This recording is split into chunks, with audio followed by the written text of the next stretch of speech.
रोज़ खबरें सुनने को मिलती है कि इतने लोग जुआ खेलते पकड़े गए, इतने पैसे बरामद किए गए। हमारे देश में जुआ बैन है, पर ये फैंटेसी ऐप हमें महा जुआ खिलवा रहे हैं, वो भी हल्ला मार मार के। जब कोई दो लोग जुआ खेलते हैं तो उसमें 50% चांस हारने के और 50% चांस जीतने के होते हैं, और यहाँ तो 99.99% चांस हारने के और 0.01% से भी कम चांस जीतने के होते हैं।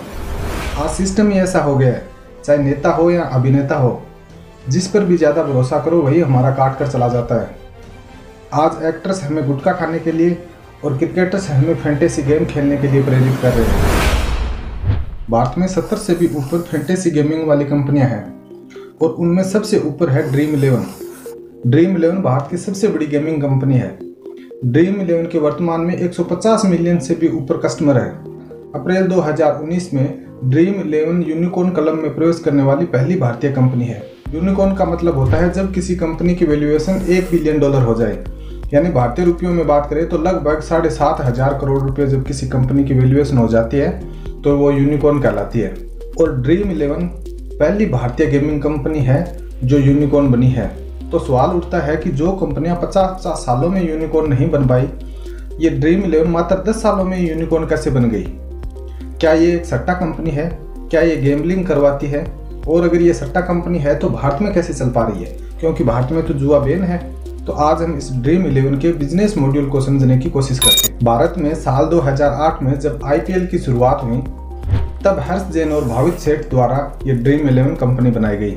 ड्रीम 11 एक प्राइवेट कंपनी है और इसका मुख्यालय मुंबई महाराष्ट्र में स्थित है। ड्रीम 11 एक फैंटेसी गेमिंग कंपनी है। फैंटेसी गेमिंग का मतलब होता है कि जब कोई भी मैच शुरू होने वाला होता है उससे पहले ही किसी ऐप पर एक टीम बनाई जाती है, और जब रियल मैच शुरू होता है और वो खिलाड़ी जैसा जैसा प्रदर्शन करते हैं वैसे वैसे उन टीम के खिलाड़ियों को भी पॉइंट्स मिलते रहते हैं और इन पॉइंट्स के आधार पर बाद में प्राइज मिलता है। अब आप सोचोगे कि ऐसे तो कंपनी घाटे में भी जा सकती है, क्योंकि मान लीजिए 100 लोगों ने टीम बनाई और उनके सब खिलाड़ियों ने अच्छा प्रदर्शन किया, तो फिर तो कंपनी को सबको प्राइज देना पड़ेगा और कंपनी को इससे घाटा हो जाएगा। लेकिन ऐसा होता नहीं है, क्योंकि खेल खिलवाने वाला कभी भी हारता नहीं है।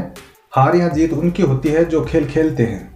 आप इसे ऐसे समझ सकते हैं, मान लीजिए आपको बोला जाए कि ये एक ग्रुप है और इसमें 1 लाख लोगों की टीम होगी, और अगर आपको भी टीम बनानी है तो आपको 11 रुपये फीस देकर आप भी टीम बना सकते हो, और जिसकी टीम जीतेगी यानी जिसको अच्छे पॉइंट्स मिलेंगे उनको 10 लाख रुपये का प्राइज दिया जाएगा। अब आप अगर सारी राशि मिलाकर देखोगे तो 1 लाख लोगों ने 11 रुपये दिए तो 11 लाख रुपये हो गए, और कंपनी ने प्राइज दिया 10 लाख रुपये का। जो 1 लाख रुपये बचे, यही कंपनी की असली कमाई होती है।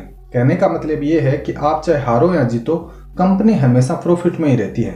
यानी कि जितने ज़्यादा कस्टमर होंगे कंपनी को उतना ही ज़्यादा प्रॉफिट होगा, और इसीलिए कंपनी ने पिछले साल अपने कुल खर्च का 57% हिस्सा सिर्फ विज्ञापनों में लगा दिया, क्योंकि कंपनी जानती है कि जितने ज़्यादा कस्टमर आएंगे उतना ही ज़्यादा प्रॉफिट होगा। अब बात करते हैं कि क्या ड्रीम 11 एक सट्टा कंपनी है? क्या ये गैम्बलिंग करवाती है? देखिए, समय समय पर इस पर आरोप लगते आए हैं कि ये एक गेमलिंग कंपनी है, क्योंकि इन फैंटेसी गेमिंग कंपनियों की सट्टे से काफ़ी समानताएं होती हैं, और इन्हीं कारण कई राज्यों ने इन पर रोक भी लगा रखी है। ड्रीम 11 पर आज भी कई राज्यों में बैन है, जैसे उड़ीसा, असम, तेलंगाना, आंध्र प्रदेश। लेकिन कुल मिलाकर आज भी ड्रीम 11 पूरे भारत में चल रहा है। जब इस पर कोर्ट में केस चला तो कोर्ट ने कहा कि ये गेम ऑफ स्किल है, गेम ऑफ चांस नहीं। कहने का मतलब ये है कि इसमें आप जो टीम बनाते हो उसकी हार या जीत आपके लक पर निर्भर नहीं करती है, बल्कि वो आपकी स्किल और आपके नॉलेज पर निर्भर करती है। यानी कि आप जो खिलाड़ी चुनकर टीम बनाते हो उन खिलाड़ियों का डेटा आपके पास पहले से ही मौजूद होता है। आपको पता होता है कि कौन सा खिलाड़ी कब कब और कैसा कैसा खेला है, और उसी के आधार पर आप टीम बनाते हो। जब आप अच्छे खिलाड़ी चुनते हो तो आपके जीतने की संभावना भी बढ़ जाती है। तो कुल मिलाकर बात यह है कि जब आप जुआ खेलते हो और किसी टीम पर पैसे लगाते हो, चाहे वो आप अपने नॉलेज के आधार पर ही क्यों न लगा रहे हो, लेकिन वो एक जुआ है, उसमें आपको पुलिस पकड़ लेगी और गिरफ्तार कर लेगी। लेकिन वही काम अगर आप ड्रीम 11 पे करते हो, आप किसी टीम पर पैसे लगाते हो, तो ये एक लीगल है और आपके ऊपर कोई कार्रवाई भी नहीं होगी। इस खेल में कंपनी तो हमेशा प्रॉफिट में रहती है, साथ में गवर्नमेंट भी प्रॉफिट में रहती है, क्योंकि कंपनी की जो कुल कमाई होती है उसका 30% हिस्सा गवर्नमेंट को टैक्स के रूप में मिलता है। साल 2022 का जो कंपनी का रेवेन्यू था वो 3,841 करोड़ रुपये था।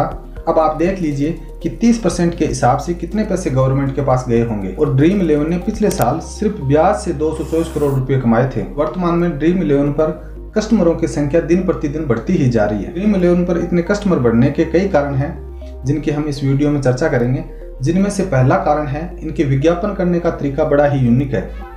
ये मैं कर लेता हूँ यार, आप जाके ड्रीम 11 पे टीम बनाओ ना। ए चलना जाना टीम बनाना।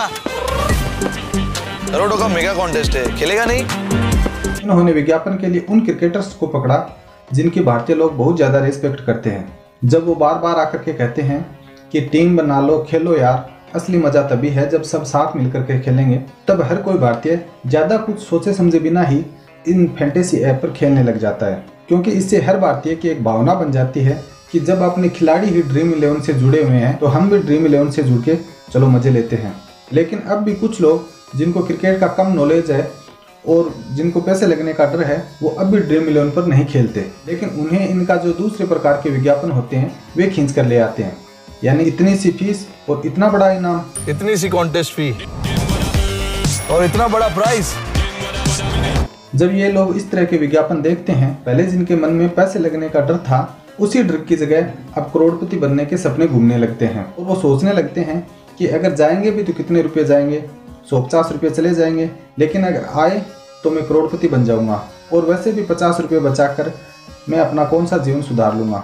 ड्रीम 11 पर यूजर्स बढ़ने का एक कारण ये भी है कि ये टीम का मालिक बनने का एहसास करवाते हैं। अगर कोई जुआ खेलता है और किसी टीम पर पैसे लगाता है तो उन्हें कभी नहीं लगता कि वो किसी टीम का मालिक है, लेकिन जब कोई व्यक्ति अपनी टीम बनाकर ड्रीम 11 पर खेलता है तब उन्हें ऐसा लगता है कि जैसे उन्होंने कोई टीम खरीद कर अपनी IPL में उतारी हो, जैसे बड़े बड़े रिचेस्ट मैन टीम खरीद कर IPL में उतारते हैं।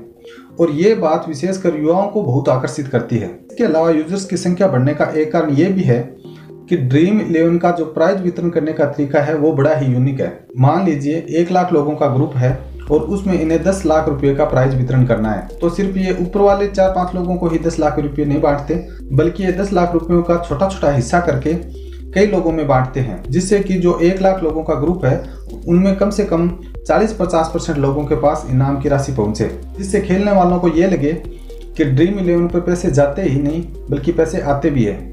अगर वही राशि अगर ऊपर वाले 2-3 लोगों को भी बांटती जाए तो ये कहने वालों की संख्या तो बहुत कम होगी कि ड्रीम 11 पे पैसे आते हैं, और ये कहने वालों की संख्या बढ़ जाएगी कि ड्रीम 11 पे पैसे लगते हैं। और एक मानवीय स्वभाव है, जब कोई व्यक्ति 50 रुपये लगाकर कोई टीम बनाता है और उसे वापस प्राइज के रूप में 30 रुपये मिलते हैं, तो वो ये नहीं देखता कि आज मेरे 50 रुपये लगे हैं, बल्कि वो ये देखता है कि मैंने 30 रुपये प्राइज के रूप में जीते हैं। इसके अलावा इनका विज्ञापन पूरा देखने के बजाय जब आप स्किप कर देते हो तब कंपनी को ज़्यादा फायदा होता है। वही बात करें अगर दूसरी कंपनियों की, तो उनका विज्ञापन जितना ज़्यादा देखा जाता है उतना ही उनको फायदा होता है, लेकिन यहाँ उल्टा है। यानी कि जब विज्ञापन आता है और आप स्किप कर देते हो तब कंपनी को ज़्यादा फायदा होता है। 15 दिसंबर 2020 से भारतीय विज्ञापन मानक परिषद ने एक घोषणा की कि जो ये फैंटेसी गेमिंग वाली कंपनियां हैं उनको अपने विज्ञापन में कुछ बातें शामिल करनी होगी, जैसे कि इसमें वित्तीय जोखिम शामिल है, इसकी आदत लग सकती है, जिम्मेदारी से खेले, 18 साल से कम उम्र के ना खेले, और ये बातें विज्ञापन में कम से कम 20% हिस्से में होनी चाहिए। मान लीजिए ड्रीम 11 का 10 सेकंड का एक विज्ञापन है, उसके 20% हिस्से यानी लास्ट के 2 सेकंड में ये बातें होनी चाहिए। आप YouTube पे देखते होंगे जब इनका विज्ञापन आता है तो 5 सेकंड के बाद में स्किप का बटन आ जाता है और ज़्यादातर लोग स्किप कर देते हैं। तो ऐसा करने से कंपनी की जो पॉजिटिव बातें हैं वो तो हमारे पास आ जाती है, और जो नेगेटिव बातें होते हैं जैसे वित्तीय जोखिम शामिल है, इसकी आदत लग सकती है, वो बातें लास्ट में रह जाती है। और आप गूगल पे कभी सर्च करके देखना, 65 से 90% लोग विज्ञापन में स्किप का बटन आते ही स्किप कर देते हैं। कहने का मतलब ये है कि 65 से 90% लोगों के पास इनके विज्ञापन का नेगेटिव हिस्सा पहुंच ही नहीं पाता। आपने देखा होगा ड्रीम 11 दो तरह की सुविधाएं देता है, एक प्रीमियम और एक फ्रीमियम। प्रीमियम में आप पैसे देकर के टीम बना सकते हो और प्रीमियम में आप फ्री में टीम बना करके खेल सकते हो, लेकिन प्रीमियम में कंपनी को कोई फायदा नहीं होता। तो आपने कभी सोचा है कि जब कंपनी को कोई फायदा ही नहीं होता तो फिर ये हमें प्रीमियम की सुविधा क्यों दे रहे हैं। मान लीजिए कोई फ्री में एक टीम बनाता है और उस टीम को अच्छे पॉइंट्स मिल गए, और जब उसने देखा कि अगर यही टीम मेरी प्रीमियम पे बनाई हुई होती तो आज मुझे 20,000 रुपये प्राइज के रूप में मिल जाते, और ये बात उसके दिमाग में खटकने लगती है और वो धीरे धीरे प्रीमियम से प्रीमियम की ओर आ जाता है और पैसे लगाकर टीम बनाने लग जाता है। और जैसे ही वो प्रीमियम पे खेलना शुरू करता है वैसे ही कंपनी का प्रॉफिट शुरू हो जाता है। इनके अलावा कुछ और बातें हैं जो है तो आपके सामने लेकिन आप कभी पकड़ नहीं पाते हो। जैसे कि ड्रीम 11 पर एंट्री करना बहुत ही आसान है लेकिन बाहर निकलना मुश्किल है। जैसा कि आप ड्रीम 11 पर फ्री में भी खेल सकते हो या फिर आप पैसे देकर भी अपनी टीम बना सकते हो। मान लीजिए आपने 49 रुपये देकर के एक टीम बनाई और आपने 50 रुपये प्राइज के रूप में जीत लिए।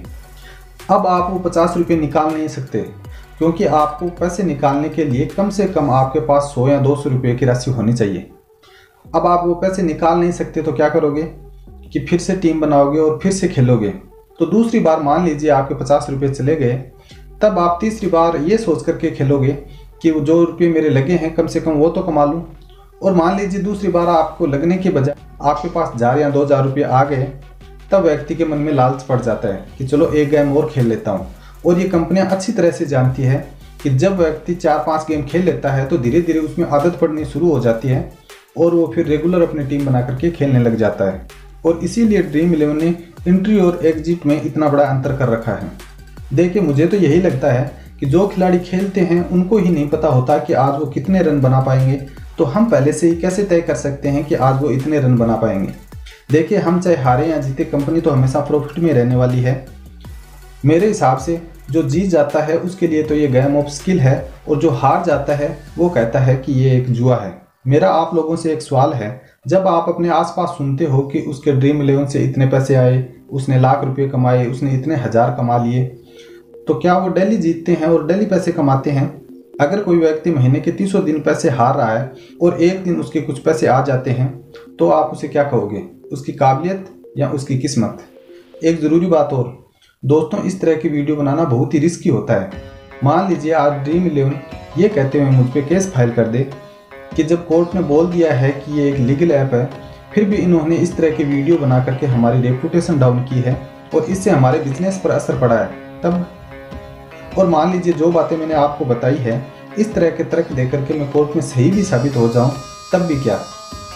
अगर मेरे कोर्ट के 2-4 चक्कर हो गए और मुझे वकील करना पड़ गया तो मेरी तो हो गई ना बैटरी डाउन। तो मेरे कहने का मतलब ये है दोस्तों कि किसी भी व्यक्ति के लिए सही इन्फॉर्मेशन वाले वीडियो बनाना तभी संभव है जब आप लोगों का पूरा सहयोग मिले, वरना पहले ही वीडियो में उनकी आवाज़ दबा दी जाती है। तो इस वीडियो को लाइक करें, शेयर करें एंड चैनल को सब्सक्राइब करें। और अगर मेरा काम ये आपको अच्छा लग रहा हो तो आप मुझे सुपर थैंक्स भी भेज सकते हो। बहुत बहुत धन्यवाद।